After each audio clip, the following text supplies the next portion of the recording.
We are in the days of the resurrection, as we have been for over 2,000 years,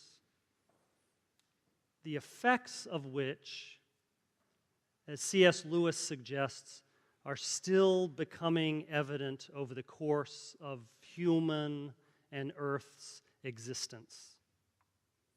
For an event as big as the resurrection, 2,000 years really isn't very long ago, especially when you consider Homo sapiens are, 300,000 years old or so?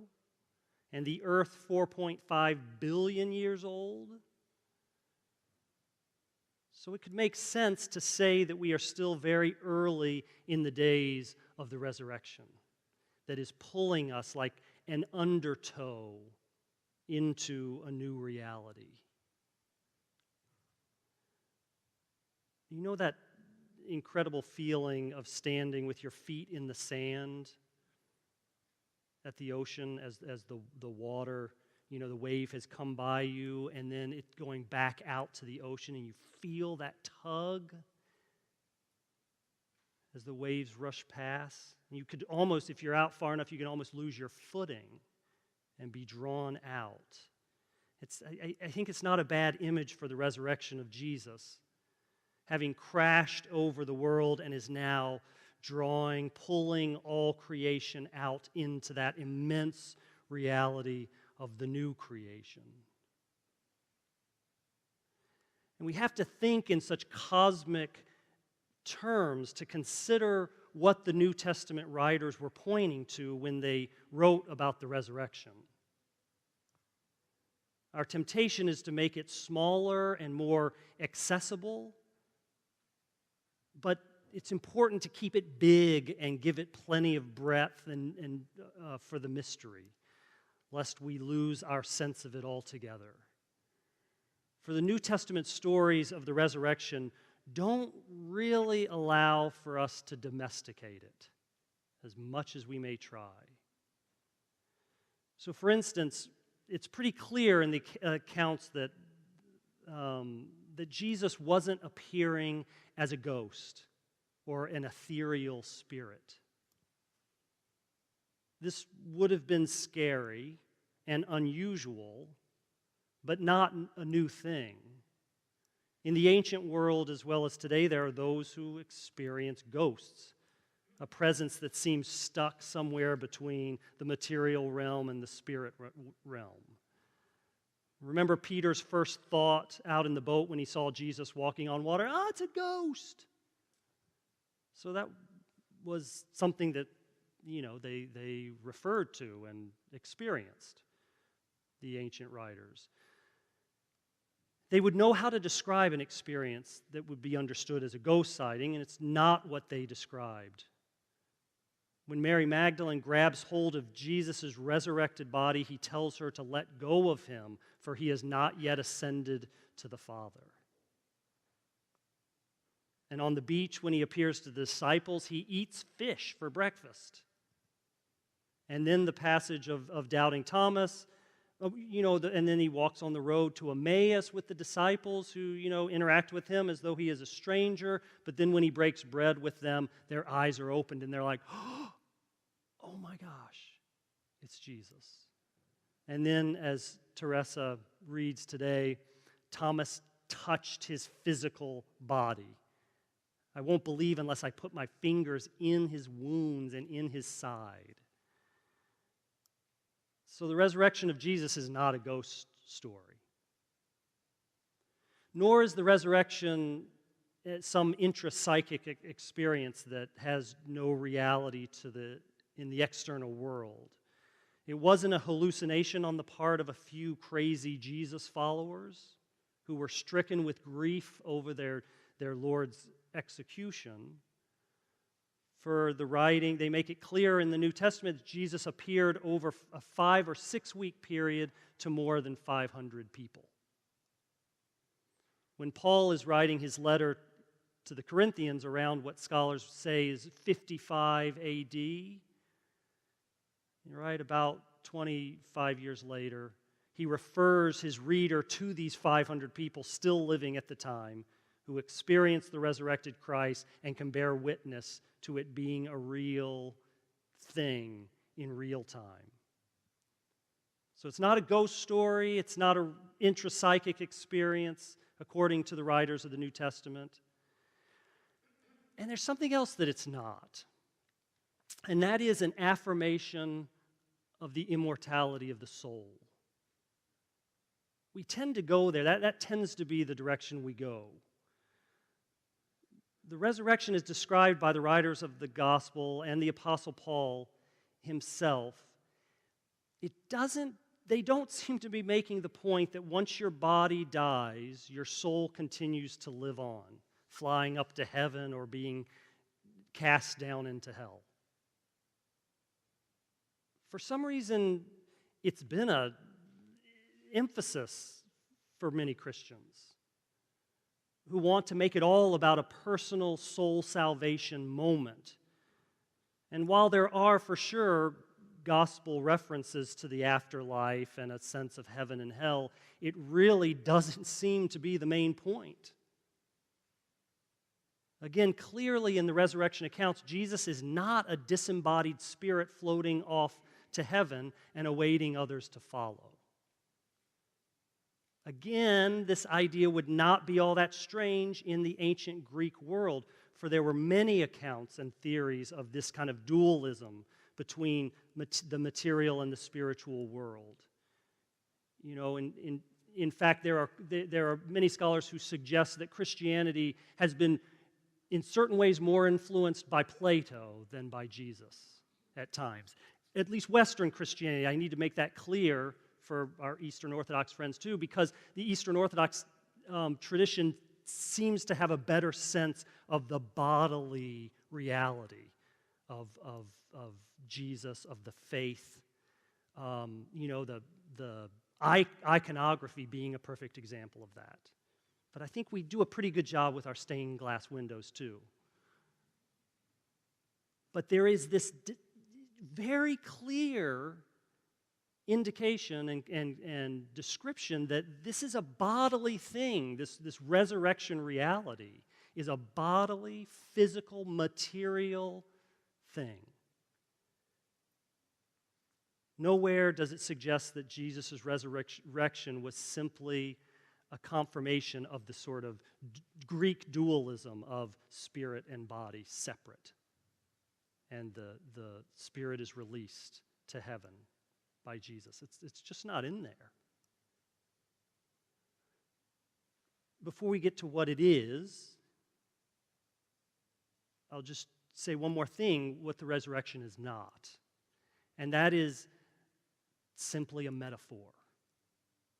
As Marcus Borg and other liberal Christian writers tend to be fond of emphasizing, the writers of the New Testament really were not using metaphorical language here when they described the resurrection. They certainly weren't unfamiliar with metaphor because they employed it all the time. Right? So the Gospel of John, since we're in that gospel, refers to has the disciples referring to Jesus as, here's the Lamb of God who takes away the sin of the world. You know, they weren't this ancient mindset where they believed metaphors were true. I mean, were factual. It wasn't that Jesus was a lamb, right? It was metaphorical language. But when they described Jesus' resurrection, they wrote about literally seeing him, touching him, listening to him, eating with him. They wrote about a very real experience with a person who said quite clearly, or who they said quite clearly was back from the dead, in physical presence, back from the dead. So then if the resurrection is not a ghost story, nor an intrapsychic hallucination, or an example of what happens to the soul after we die, nor a metaphor for the natural processes of life out of death sort of thing, then what in the world is the resurrection? So once we clear away what it's not, then we pretty quickly find ourselves in deep water. responding to this undertow that not so much to an idea to understand something, but rather to an experience of something that is happening to us. For the New Testament proclamation that Christ is risen indeed, refers to a completely new thing that has never happened before and that involves the bodily rising of Jesus. Wounds intact, but materially a piece of some new and renewed creation. I mean, the disciples were just baffled by it. And they used some language and words and stories to try to get a handle on what in the world is going on here. But what they knew above all else is that Jesus was dead and now he's alive. And somehow this alive Jesus is alive in here as well as out there, in you as well as in me. What is going on?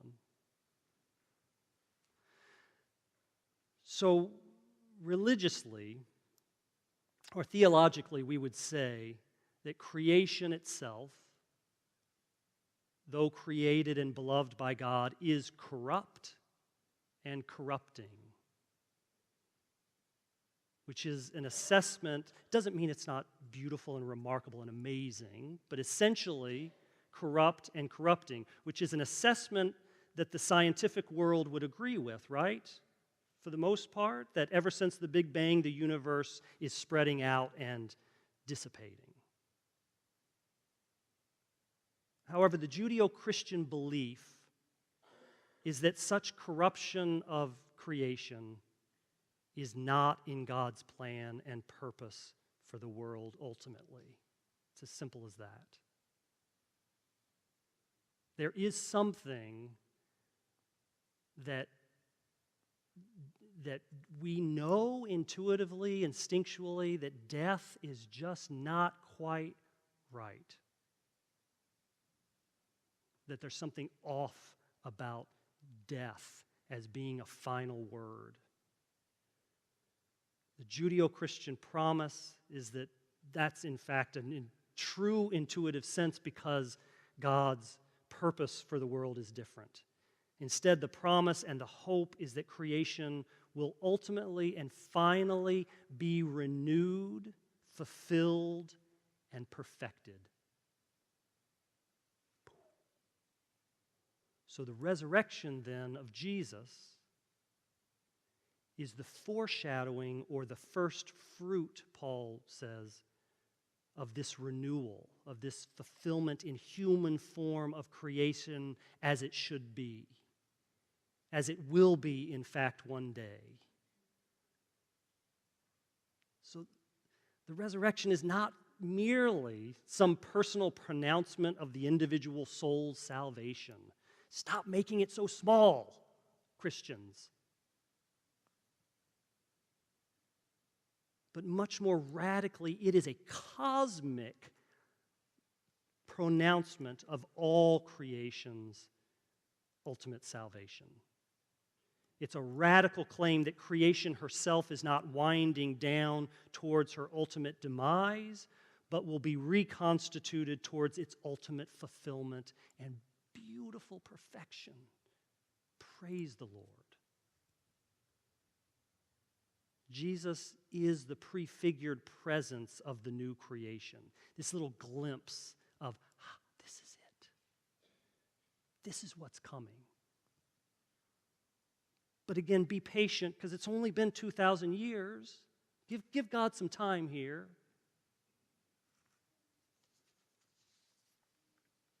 But so what does it mean now? And I love what the Protestant theologian Paul Tillich says.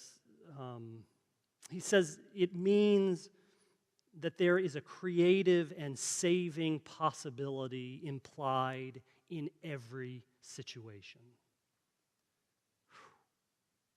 A saving and creative possibility implied in every situation. He goes on, which cannot be destroyed by any event. It means that the destructive forces in ourselves and in the world can never have an unbreakable grasp on us, and that the bond that connects us with fulfilling love with a capital L can never be disrupted. Love will have its way and renew all things personally and globally, and we can verify it. We can watch its effect. We can listen to the most beautiful of music this afternoon written out of the horrors of the Holocaust.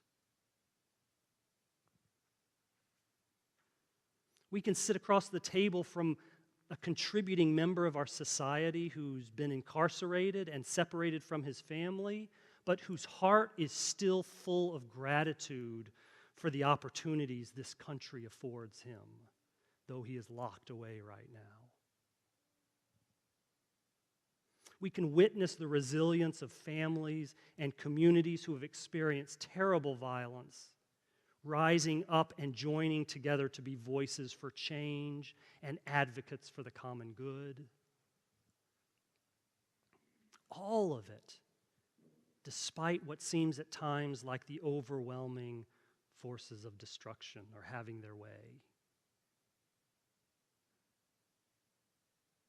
But what's really happening at the deeper level, the resurrection is the vision of it, the taste of it, is this pulling and drawing of our world out into the vast oceanic reality of God.